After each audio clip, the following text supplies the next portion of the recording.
Welcome back to the Financial Illiterates. I don't know, like, I don't want to jinx anything, but that was a rather smooth start. Yeah, I it mean, can like, we only just go downhill from can here. only go downhill from here. Yeah.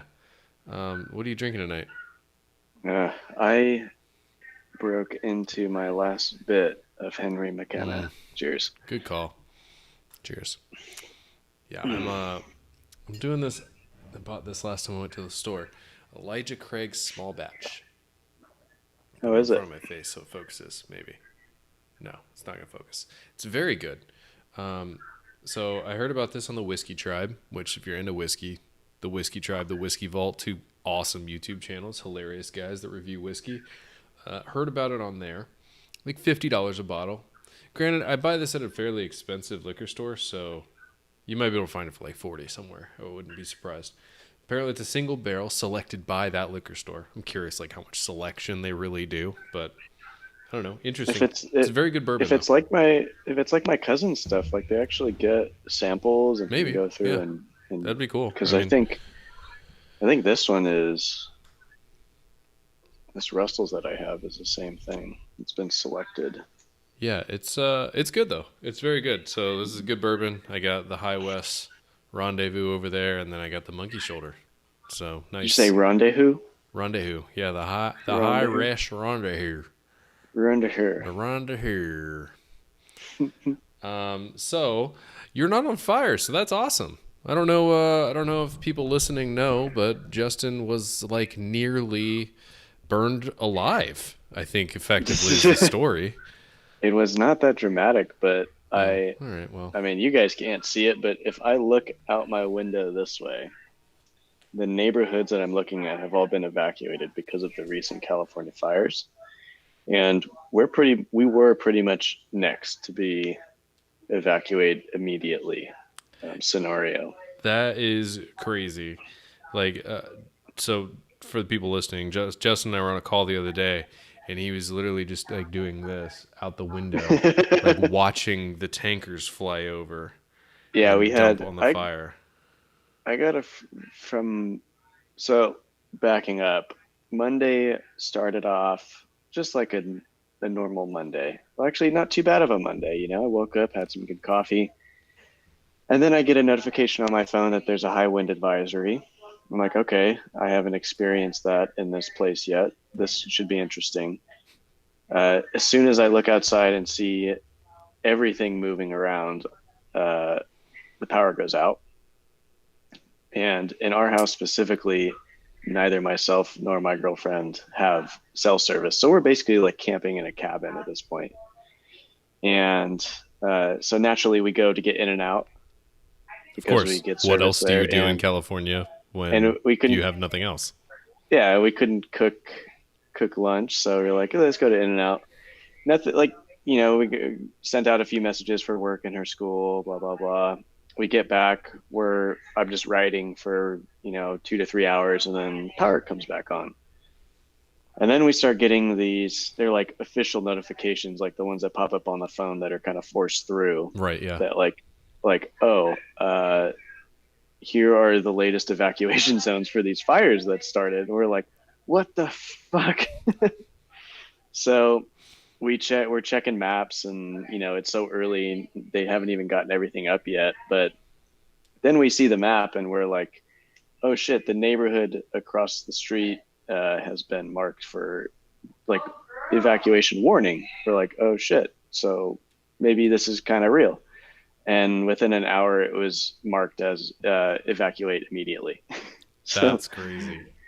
so we were like, well, if it does come to it, we're just gonna have like if it comes to it, we're next basically to be evacuated. So we pack bags. Like that's actually something fun to think about. Like if we had time, but in the scenario that you have to get out immediately, say within maybe 10 to 15 minutes, like what do you grab? Are you prepared for that? So we kind of like had that exercise in our heads, and it was like we grabbed file folders with important documents, We packed a quick bag, grabbed the cat, and like You basically obviously grabbed the McKenna, right? oh, I would have I mean, drank that probably clearly, before. yeah. You're like, I would have been wow, drinking while that we're driving out of during. town, is I actually have just not kidding, kids. Don't enjoyed. drink and drive. I actually have not enjoyed an alcoholic beverage the last few days because of that, where it's like we get the notification that we got to go. Yeah, it's like well, and it's like it's stressful too, right? Like you want to be in the right frame of mind. I don't know. Well, that and then going to bed each night too. You're kind of like, Are you gonna get I got to woken make up by like by an yeah, alarm or by like your house being on fire or yeah, it's yeah. that's crazy. Thankfully, thankfully they're. I mean, for better or worse, they're pretty seasoned. Uh, Yeah, Sheriffs, police department, fire department, like I'd they say they're know good what's at it up. by now. So even the homes that were evacuated that I'm looking at right now, and I see people rolling in because they just gave the all clear. Like the fire didn't even touch these homes, thankfully, Right. and like that's an ode to the firefighters, and they had the SF uh, department down here in our neighborhood too. That's crazy.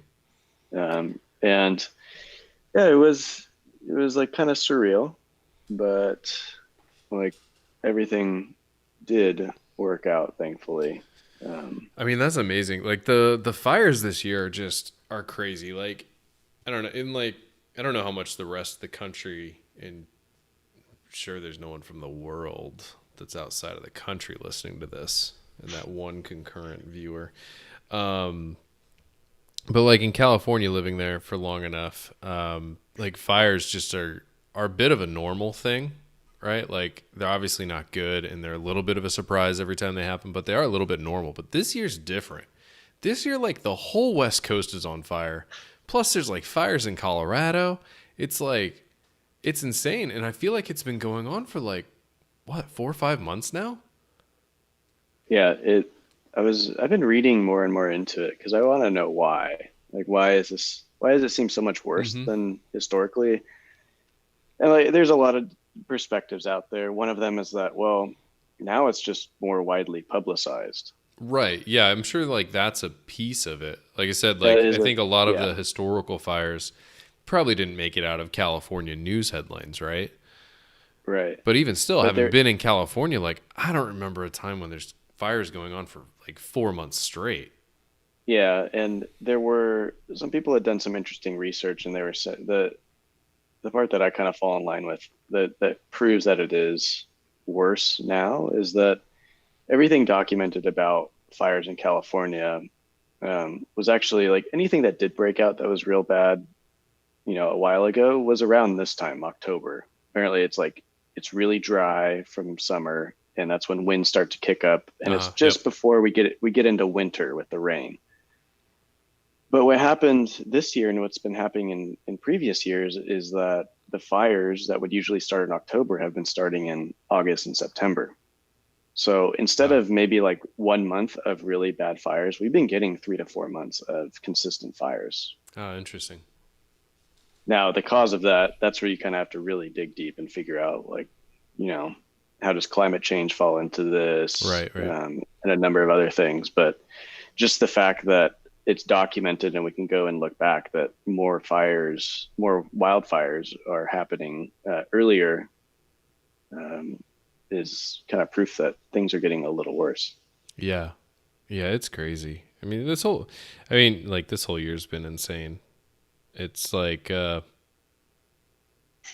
don't know, it's just like it's almost like I wouldn't say there's necessarily like more events happening this year, like things popping up throughout the year. It's just they're all crazy things. They're like Yeah. 4 months of wildfires, like murder hornets, a global pandemic, right? It's like all of the biggest sci-fi movies just like unleashed on 2020. We just It's like just waited for one year to Sharknado plus like World War Z on 2020 at once. at It was once. all Yeah, at yeah. once. Oh Yeah, man, but at yeah, this point, yeah. it's crazy. Um okay, so So the YouTube thing's still blowing up. We were so we stayed on on a call after the podcast last week until 12:30 in the morning my time, so that we could hit what number? Do you remember what number it was? Was it 500? Yeah. Okay, cool. Yep. So it was We were 500. staying on until Right. it hit 500. So we might be staying on tonight till we hit 700. Wow. 200 in a week. I am at 690 as of the start of this podcast, which is nuts. It's That's insane. awesome. And That's that like awesome. I actually wrote down a topic that I wanted to dig into a little bit this week because I've it's something that I've been doing that I find interesting. But first, I made a note on something that you said. You said you went to In-N-Out. So Kimmy and I went on this date the other night because her mom was in town. So we actually had someone to watch the kids that we weren't, scared was going to give them a, death disease. And so we went out on a date. And we went to this. It's very much like a bar restaurant place that we would have found in in San Jose. Did you ever go to the restaurant in San Jose that serves the Triple B, the bacon butter biscuit thing? I forget what it's No. called. It's like this very trendy, sort of hipsterish type place, like good food, but like a throwback to comfort food, but like fancified a little bit. That's like the vibe I got. Like when I looked it up online, I'm like, this is a place that would exist in San Jose for sure. It's kind of out of place here, but it would exist in San Jose, and that's the vibe that we got when we got there too. But what sold me on this place is I've been craving a burger lately, and they had a picture of this burger that looks so good. So I ordered the burger. It's like a double cheeseburger, but I take my first bite and I'm like, oh my God, Kimmy, this tastes like a freshly made In-N-Out burger. Like no joke, tastes exactly like an In-N-Out burger. Were you guys in and out secretly? Yeah, I wish. What's up, Andrew? Yes. So it was crazy. And their old fashioned was reasonably decent. I like to judge a bar by an old fashioned, so Yeah. it was What reasonable. kind of old fashioned are we talking about? I've had worse. So I wasn't a big fan of the glasses they served it in. They were like the style glass you're drinking out of right now, but the kind that has like the crisscross pattern, like crystalware pattern on it. So like very old. I'm not a fan of that style, but it's not an invalid style, right? That's a valid cup to serve an old fashioned I in. think it looks cool as shit. They were Shake Shack. We'll get into that in a second, Andrew. I think they used the wrong ice cube. So it was a bunch of pieces of ice, not a single cube. That makes a big difference in an old fashioned. And they went a little heavy on the simple syrup and light on the bitters.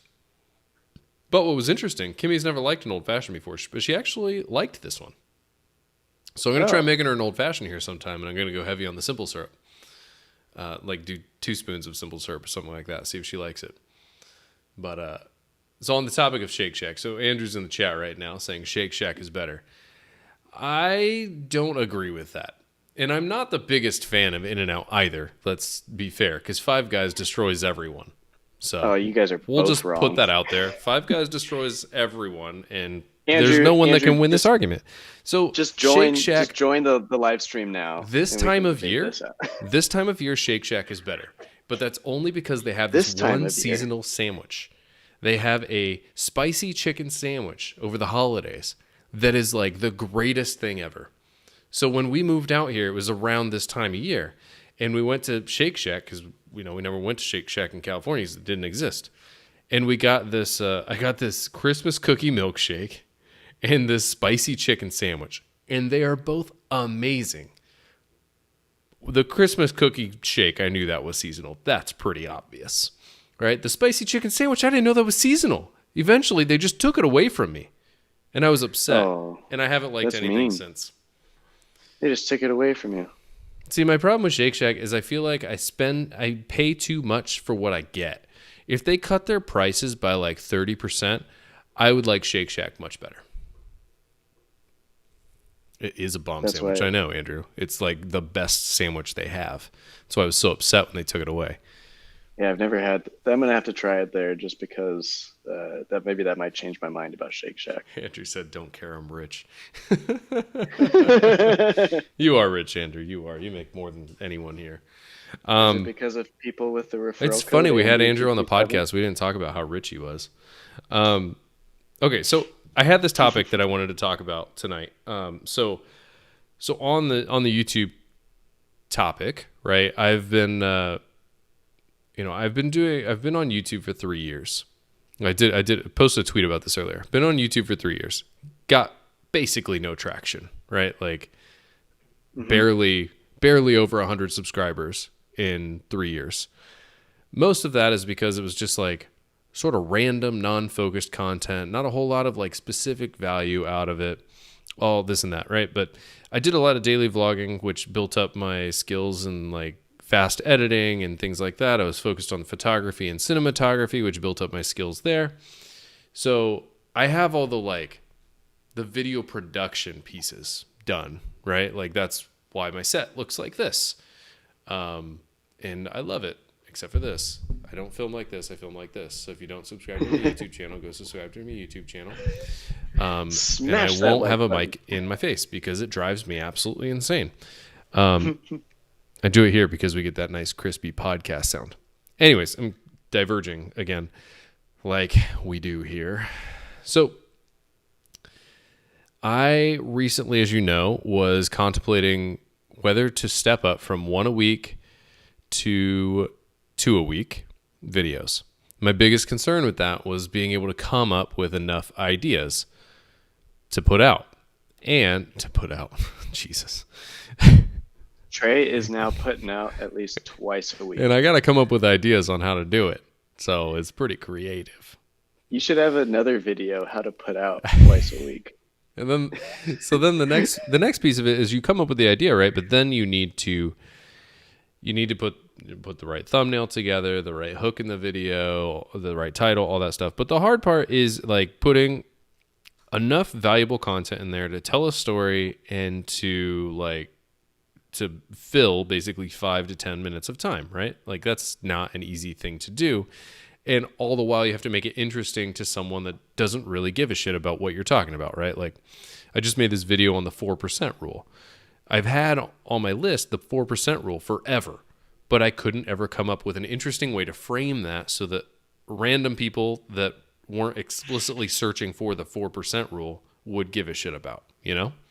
Right. So what I've realized is that most of the work in creating YouTube videos is on ideation and like writing of an outline and research. So like it's like 80% that, 20% video production, which is funny because I always thought, and I think a lot of people think, it's 80% video production, 20% ideation. So I'm getting to the topic that I want to discuss. I've been doing that thing that you know that I do, where I just consume massive amounts of content on a topic. So I've been learning a ton about YouTube and the algorithm and what works, what doesn't work, what works for promoting your channels, what doesn't, like all this and that, like monetization strategies, all these things. I thought it would be interesting to talk about the varying like learning processes, right? Like I've now been learning YouTube for 3 years and only just now do I feel like I'm actually starting to understand it. And I think I have a special learning process. Maybe that's a Well, thing. wait. Do you have a video plan now that synthesizes everything that you have basically consumed to this point about YouTube and the algorithm Nope. and from other people's content? Nope. Because I'm not a YouTube channel. I'm a finance channel. Yeah, but you can make it finance related. I feel like you're I particularly can't good make at it finance related consuming. yet. I feel like you're particularly good at like consuming all that information, but also being able to translate it into something relatable to your audience. Yeah, and I want to talk about my YouTube journey a bit more once I get that first check from YouTube, because then I think I can tie it back to finance, right? Right now, it's hard to tie back to finance because there's no money being exchanged, you know? But I think, and I'm curious your learning process and how much it varies from mine, because that is very much how I learn things. And I've gotten to have a lot of conversations with people in my video about the Meet Kevin series on topics like this, where some people are saying like, oh, I'd rather pay for one-on-one mentoring, or, oh, all this content's available on YouTube or whatever already, which I argue that's not in that case. But the one-on-one mentoring conversation I thought was pretty interesting. And I realized like that doesn't work for me, right? Like if I had the ability to pay $1,500 for Meet Kevin's courses, or $1,500 for an hour one-on-one mentoring session with him, I would have gotten very little value out of that, because I don't know what I don't know.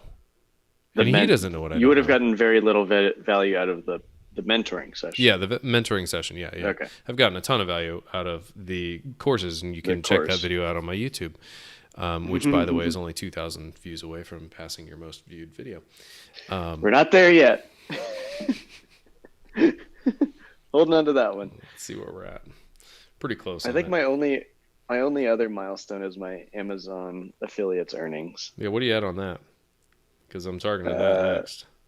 I'm like maybe 150. I just had another like 30. Oh, nice. Yeah, I'm not even close. 28,194. Oh, you're super far away. I'm gonna beat you in like 2 days. Yeah, but right now, still on top. That's what she said. Yeah, we're a podcast where we have that's what she said jokes. So Number 2. like my strategy. Oh wow, I gotta catch up. Hey man, I don't have to evacuate My anywhere. strategy for learning. My strategy for learning, like we did this and I've talked about this a little bit before in the real estate side. I'm doing this in the YouTube side. I do this for everything. I like to consume the content, whether that's a podcast or YouTube video, preferably book alternatively. Like I can learn pretty well from books, but I find like I have to invest a lot of time to learn from books. Whereas like YouTube content, I can just sort of like passively digest. And I think this is the interesting part of how I learn things. Like when I was on Gary Vee and other business things. Hold on one second. There's actually a fire in my oven, so I'll be right back. Oh shit.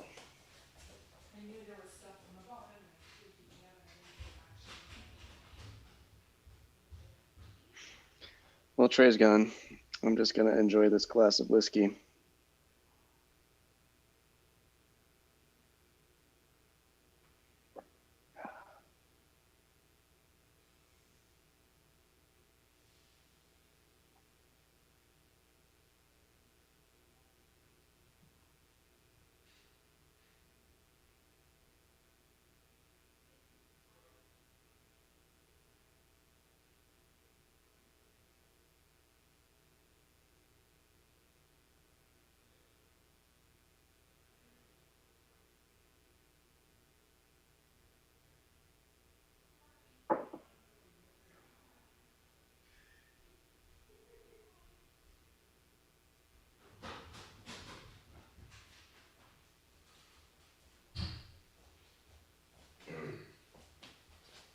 Andrew, I'm trying to find the link here.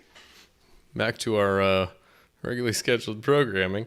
So Kimmy, damn it. Kimmy turned our oven on.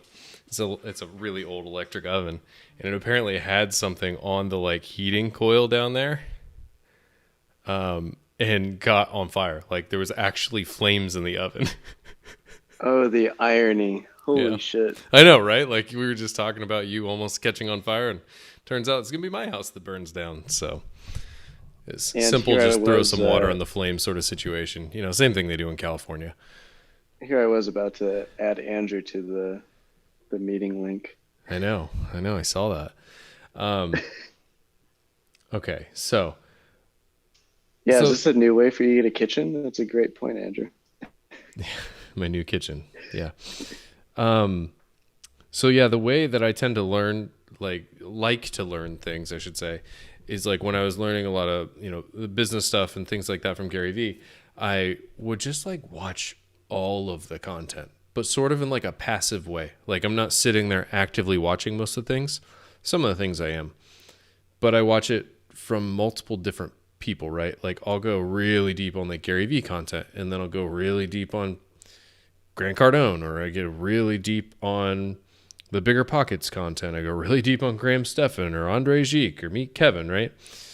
And then I like sort of, I take this like big, massive amount of information and knowledge and opinions, and I distill that down into the things that resonate with me and are interesting to me. And what I found is I learn things in a very unique way, because if you listen to like Gary Vee, lots of people complain because they say he repeats himself all the time. But the thing is, if you listen to that repetition, he's going to say it one way at one point in time. That's the same thing he said before that now resonates with you and that you actually take with you. So, I don't know. I thought it was an interesting topic to talk about, like continual learning and how we approach learning new topics and expanding our knowledge on existing topics. And I'm curious how you typically approach it. That's a great topic. I think I want to preface that, at least when I was in school, I thought that was the only learning I had to do, or the most important learning. Yeah. I feel like I've learned more post college and post traditional school than actually in school. And I think that's because of the way that I learn, and I learn more by doing.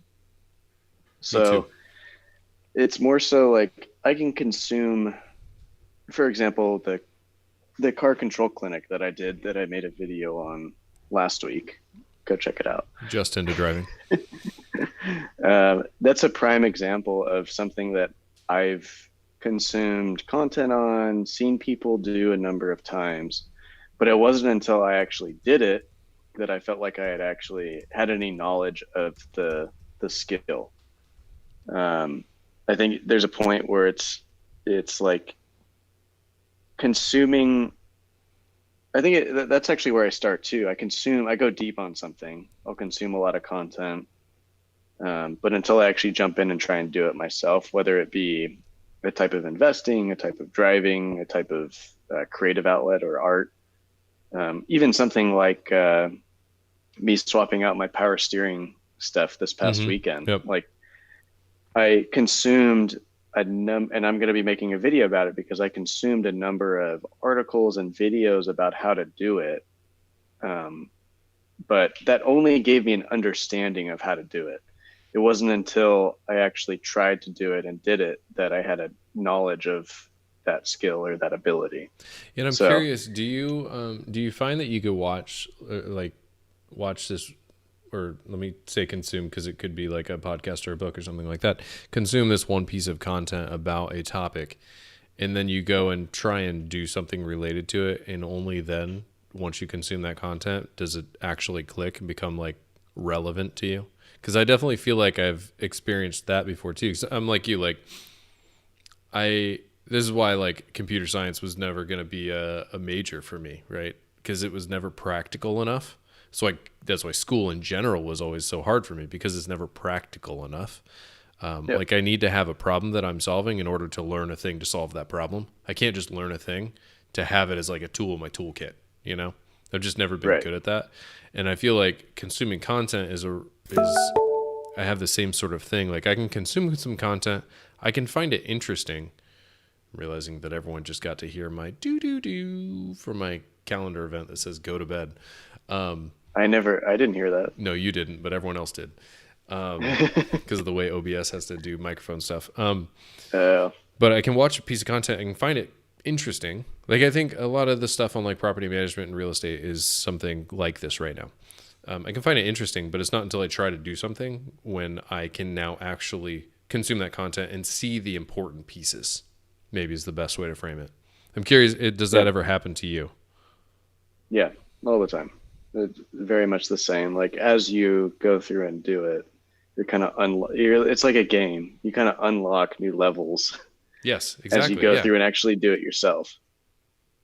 I think that's why, like Gary Vee, why it's so powerful that Gary Vee just has a consistent message. Like he's speaking his, I'm pretty sure he said this. He's speaking his truth. Yeah.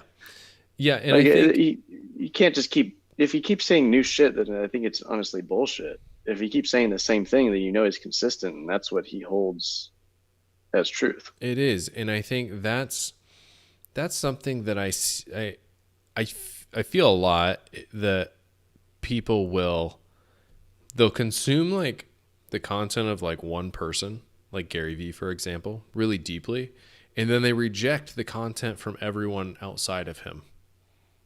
Right? Like they'll reject Grant Cardone's not the best example, but he is an example. You know, they both take digs at each other.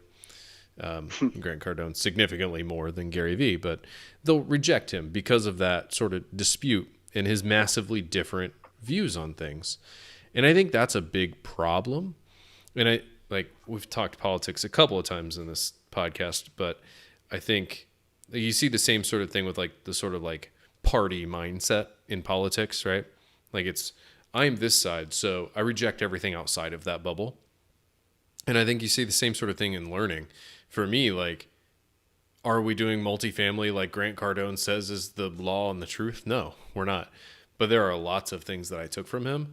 And when you start to consume the content of a lot of very successful people, you see there's like what I've seen is like 3 to 5 different things that are extremely consistent and exactly the same across all of them. I wish I could list out those 3 to 5 things right now, but I can't.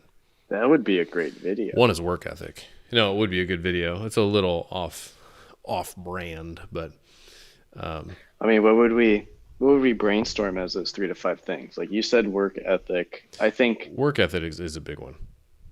I think one other thing that they all have in common is that like they all have their individual like goal. Like they have Mm-hmm. something Yep. out front that they like their ambition. Gary Vee's he wants to buy the Jets. In Yep. order to buy the Jets, like you got to have a shit ton of money to buy a professional sports team. Yep. And connections. And connections, right? So you got to build your network Yep. there. Um, Another you know, thing I Another thing that I've seen is the sort of like say yes, figure it out later mindset. Grant Cardone, Ryan Serhant, Gary Vee, they've all talked about this. Meet Kevin's talked about this. Like lots of people that are very successful have talked about this where, Grant likes to tell a story of this one time when he was going to close a deal and he was like in Cuba or something and the dude was in Miami. He was like on a vacation somewhere or something. I don't know. But the guy's like, you gotta meet me tomorrow or tonight or something like that to close the deal. And he's like, yeah, I can do it. He ended up not being able to do it, but he got pretty close and tried really hard. Ryan Serhant has a very similar story. I can't remember it quite as in depth because he's only told it once instead of like a million times like Grant Cardone. But it's a similar sort of mindset where, he's like, anytime an opportunity is presented, say yes and figure out how to do it later. And like it's definitely a mindset I take on, maybe a little too aggressively, but I don't know. I feel like that's well, not to dive into that one too deeply, but I think that's a big one that I've seen too. yeah, boom. There's the video. The 3 things. It doesn't fit a finance channel though. Yeah. Well, we just made the video right now. Yeah, There's exactly. the clip. So, I mean, we've had concurrent viewers. We got up to 3 concurrent viewers at one point. One of them was me. I wanted to see Andrew's comments. What's up, Andrew? I need to add you to get access to this channel. I don't know why you don't have permission to view this channel. That seems silly. Yeah. So that's one of the topics I had that I thought would be interesting to dive into tonight was the sort of like continual learning bits. I think that's actually something I learned from Ben. Just like, it's something I had working in my mind, but he materialized it for me. Because when I joined Greenbits, it was like, oh shit, Ben has done exactly what I want to do in my career. Like start successful businesses or have success in business in general. And that was something he instilled, and it was something I was working in the back of my mind. It was just like, just keep you always have to be learning. Yeah, Like exactly. there's no way when you come out of college, for example, or even when you're young, that you know everything about a particular subject. Yeah, and I like this is a video topic I thought about doing a while back. Again, I don't think it fits my content anymore, so it's worth talking about now. But I think YouTube has entirely changed the world. I don't think people give it credit for how much it's changed things. Like, there's literally nothing you can't learn to do on YouTube. Like, nothing. It's true. Like being able to attempt day trading on futures, that wasn't possible for me before. Getting into real estate investing, like that's nightmarishly hard. Like, everyone always gives you this advice of like you need a mentor, right? Well, my mentor is just everyone on YouTube. I'm not one that's good at building like those connections and having those conversations and meeting those people to get the mentor. I probably would have never ended up there. You know, Financial independence. I don't even know that I would have ever even known that that was a concept, let alone learn how to do it. Right. I don't think YouTube's given enough credit for how much it has changed things. And I don't know that people like actually fully understand how much they can change their lives, not to sound too much like an infomercial, by just consuming massive amounts of content on YouTube. Well, I don't think people realize what YouTube is. There's And like and it, it's interesting, like there's two different worlds on YouTube. There's an entertainment world and an education world. yeah, And so many yeah. people just think YouTube is the entertainment world. I think it's interesting. I don't know if Andrew's still on, but I'm gonna shout him out here. Like one time, we were pairing, we were screen sharing, right? And he pulled up YouTube, and I saw his home screen, and it was a whole different platform than what my home screen is. Right? Yeah. It was a lot more like entertainment focused videos, and even like titles and thumbnails were massively different. Right? Like the whole reason we looked it up was in the context of a thumbnail that I was working on, and the suggestions that he had. I'm like, I don't think those will work for the finance space. And then I showed him that, and then he showed me his. Haha. um, Whose I was know, bigger? I know. Not that it Mine matters. had Graham Stephan on it, so that got even weirder on accident. That was an accidental weirder. Sorry, Graham. Sorry. Sorry, At Macy, least you I said it. guess. Really At least you said it would. Anyway, you were looking for a thumbnail idea. let me pour another one. Um, yeah, I think there's just two different worlds, and I don't think people know that. I don't think there's a lot of people that even know the education world of YouTube exists. Which, now that I'm Yeah, saying it out loud, is kind of crazy. And like, how do you increase that awareness? I don't know. it Get good is. at the algorithm, I guess. Got to know the algo. The algo is just people. People overcomplicate the algo. They really do. Just, just create valuable content. It is it is SEO and people. And like SEO in the sense of like what the OG SEO was. It's like it's not actually all that hard to get into search results in YouTube. People act like it's like a magical thing. It's really not. I think we're still in the early days of YouTube ranking, much like Hmm. maybe like the early 2000s on Google. Yeah. Because now ranking on Google it's a legitimate game to play.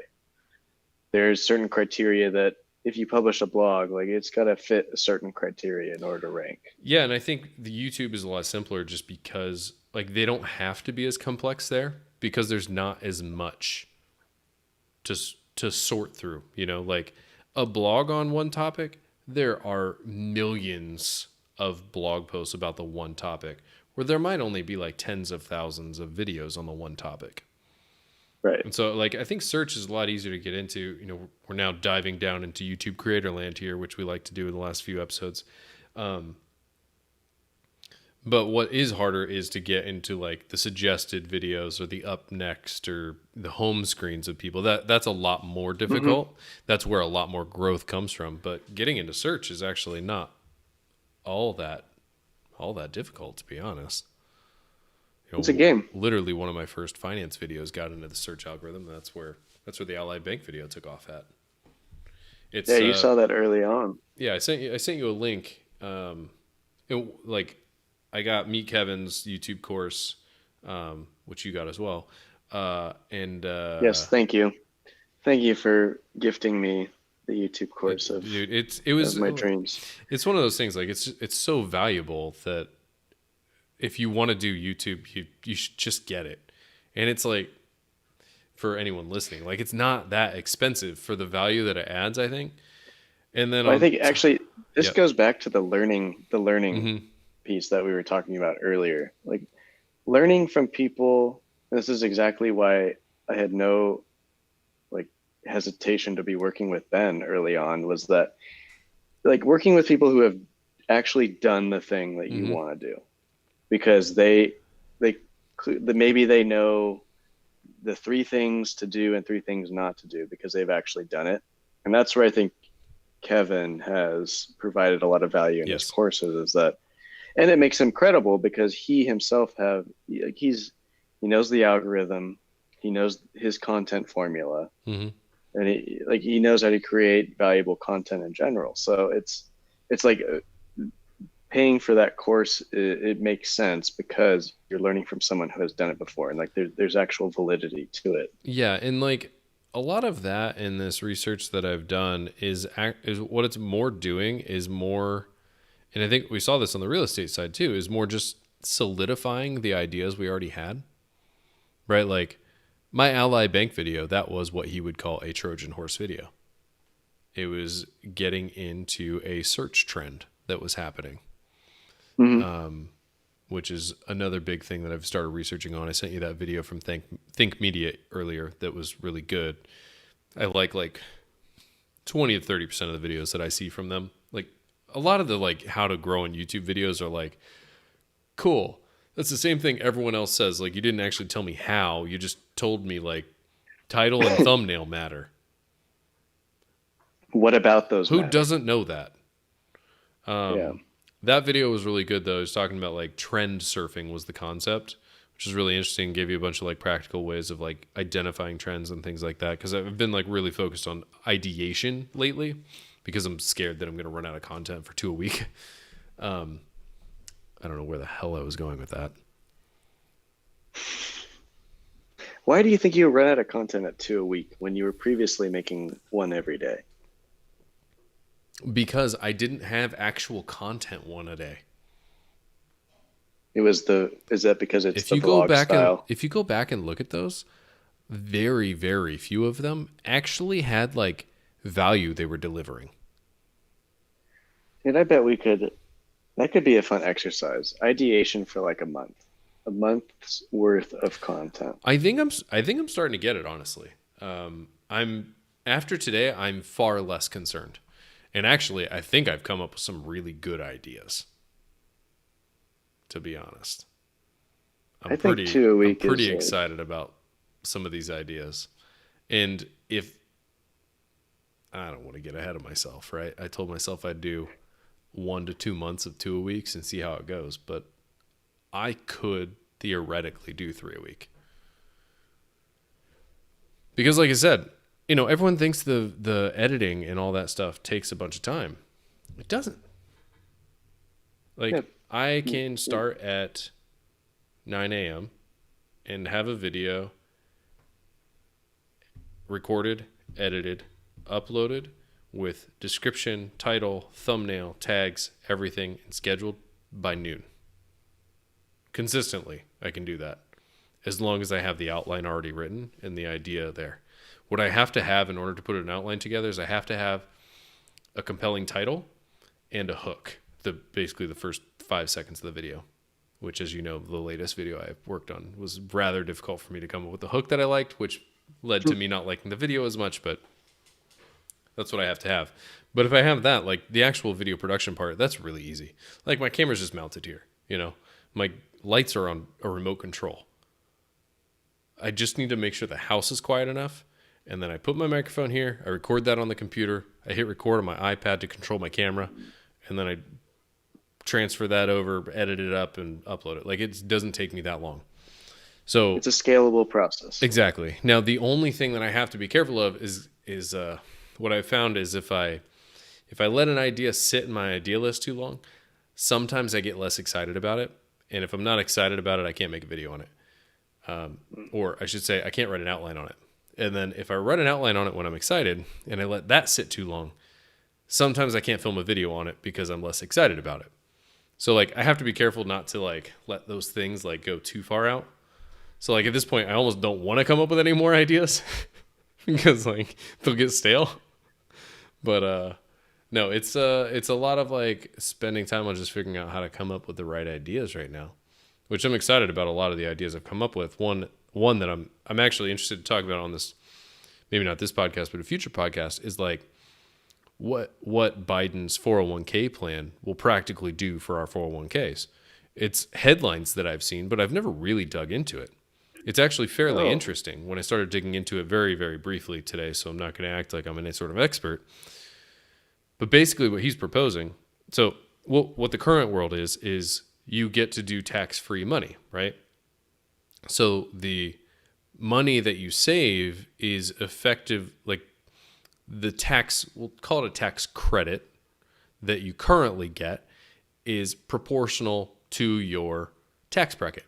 So the wealthiest people get a higher tax credit because they're in a higher tax bracket because they would have had to pay higher taxes on that money. So what he's proposing is getting rid of that and not doing tax-free money effectively and just giving a 25 or 26 maybe percent tax credit across the board to anyone contributing to a 401k, which means the super high tax brackets, they're probably going to save less money. People like you and me, I think it's going to be basically break even.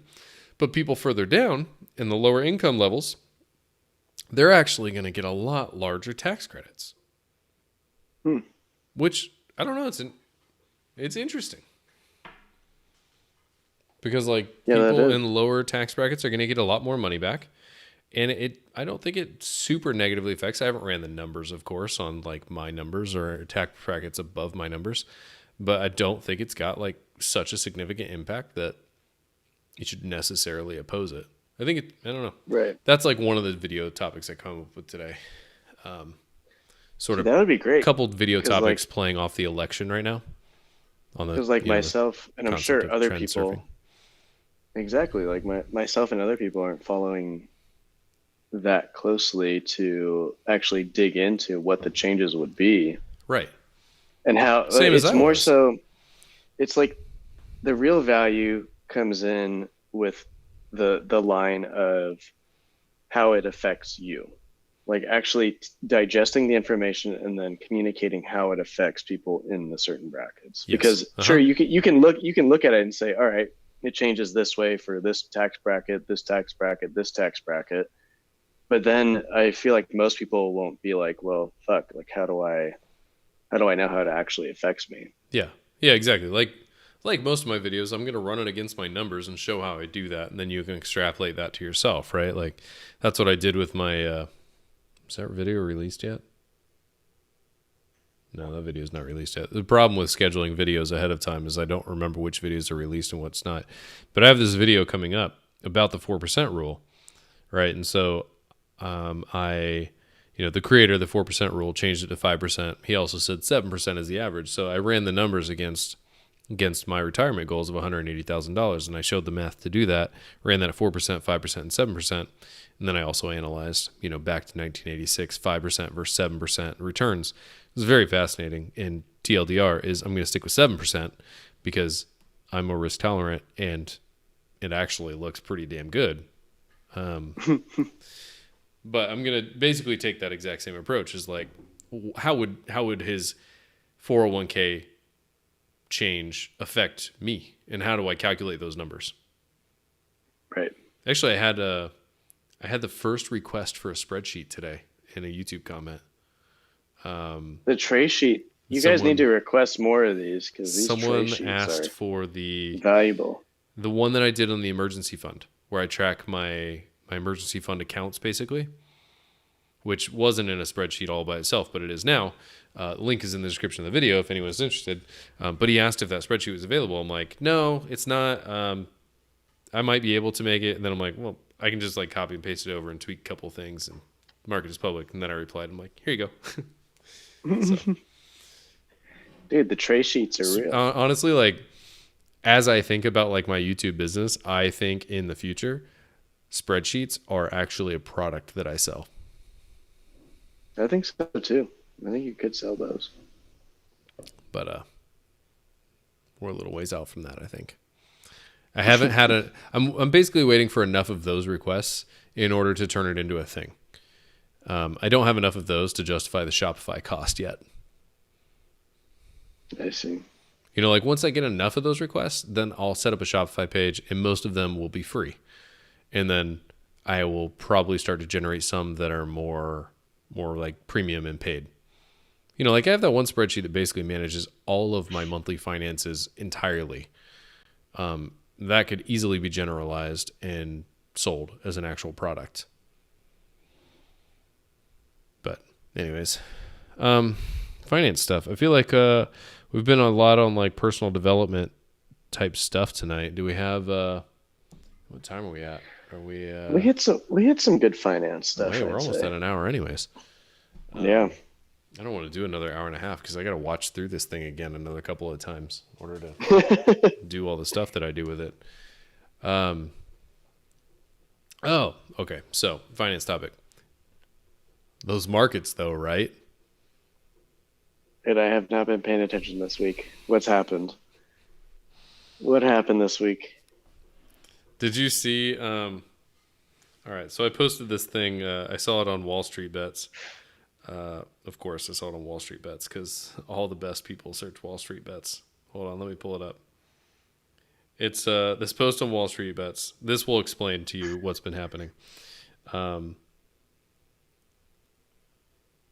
gonna post the. I'm gonna explain to you the meme because it's not that easy to show, and then I'll say the title. So the meme is just like three guys from I think It's Not Sunny. In the top line is these people have no idea how to live without money. And then the bottom line is they're what's called new poor. We're old poor. And the title of this post is, I love how people who weren't here in March are bitching about the market being down a few percent. And I thought that was hilarious because that's exactly the thoughts I had earlier today.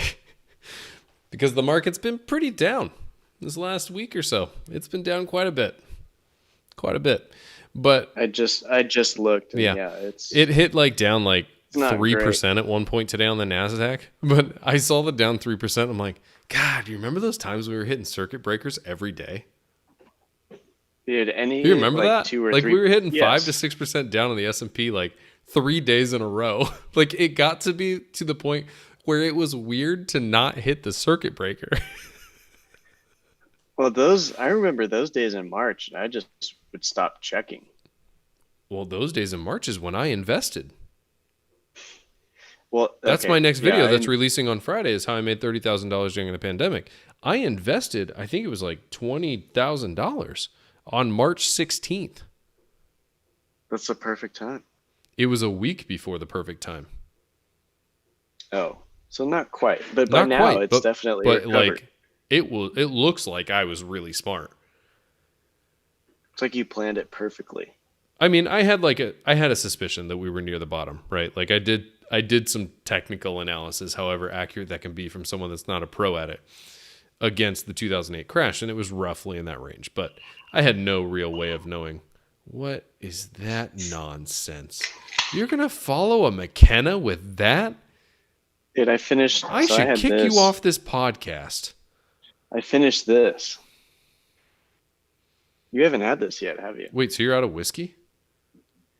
Well, there's a couple really hot ones I don't want to jump into. Oh, jeez. So we're doing a taste testing here at the house. Bud Light versus White Claw. The White Claw would obviously win. So yeah, We got to confirm. it's been down quite a bit. I've lost $5,200 in the last week, something like that. So Let me that's been see where fun. I'm at for the week. That's been fun. But I've invested $8,000 over the last like month. So I wish. I wish, man. yeah, I mean, I put a little too 8K in much a in month is because good. like I've had to pull some stuff out of my borrow to cover things. I'm like trying to figure out some balance between some of my consulting gigs and paychecks and things to get the right. Like I'm trying to figure out like the minimum I can keep in order to like pay for the monthly expenses, you know. But dude, BlockFi. Oh We'll make yeah. BlockFi the last conversation that we have on here when we'll wrap it up. So BlockFi.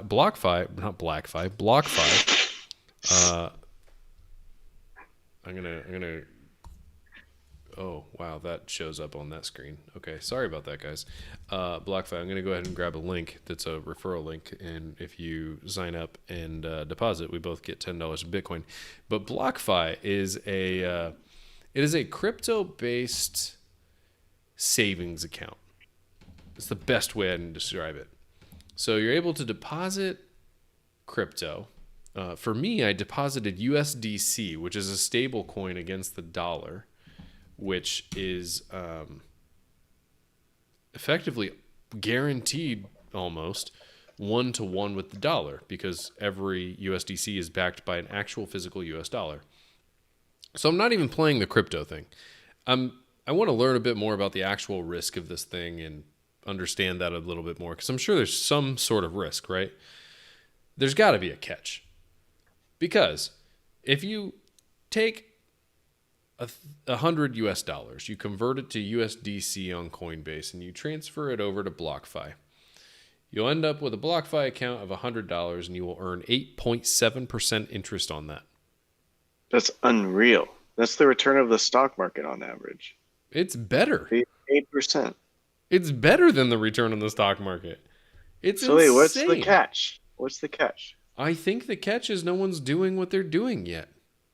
So basically, they're offering crypto loans, and you can actually take like basically a loan against your crypto if you have like Bitcoin and like I think Ethereum collateral type. Bitcoin, Ethereum, and Litecoin. So like if I take a minimum loan amount 15,001, calculate my offer. Okay, so if you have 2.32 Bitcoin, which is like quite a bit of money, loan to value ratio, you can control that. So they'll offer you up to a 50% loan to value ratio. It's a 9.75% interest though. Okay, if you go down to a 20% loan to value ratio, it's a 4.5% interest rate against your Bitcoin. So you need to have 5.8 Bitcoin to loan $15,000. That's not interesting to me because I'm only sort of brushing the surface of crypto. It's something that I know I need to learn more about, and I'm pretty sure I need to be invested in to some extent, but I don't know what extent or in what, and I don't know enough about it yet to understand it. So for now, I'm just using this as my storage account, storage for like our real estate investments and things. But 8.7%. I have almost $5,000 in there, and I've accrued $13.66 in interest just this month. It's not even paid out a full month yet. On $5,000 times 0.087, I'm gonna make $435 a month or no, a year. $36 a month on this just sitting in this account. And because it's crypto, it does take a little bit longer to get out. Like it's not as easily accessible as Ally. Like I got to transfer this back to Coinbase, then I can convert it to US dollars, then I can transfer it to my Ally, and then I can use it. But it's a little bit more work, but it's interesting. This is one of my next videos is actually on BlockFi because like unless I learn some sort of like big thing that makes USDC extremely risky to be holding your cash in, like this is the best place to keep cash right now. I hope it's true. Also, if you sign up and fund your account with $100, we both get $10 worth of Bitcoin. So you should go do that. I think I'd do. I think I would do that just for the Bitcoin. Cool. I'll send you the link after this. No, it's actually like part of the way I'm like hoping I can get into Bitcoin investing. Although $10 of Bitcoin is like what 0.00000000001 Bitcoin. But anyways, that's probably enough for tonight because we are just over an hour now.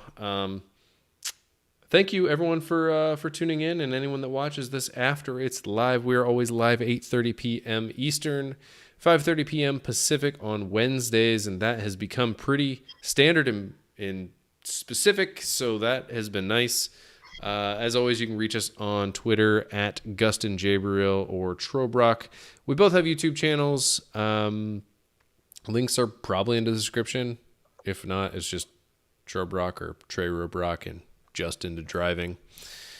Anything else you want to say before we let all these people go that are not watching? Thank you for your continued support and massive following.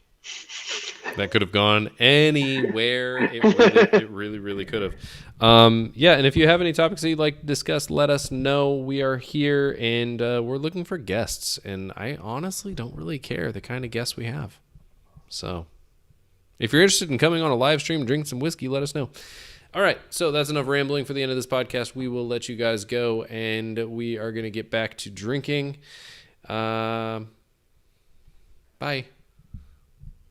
Bye.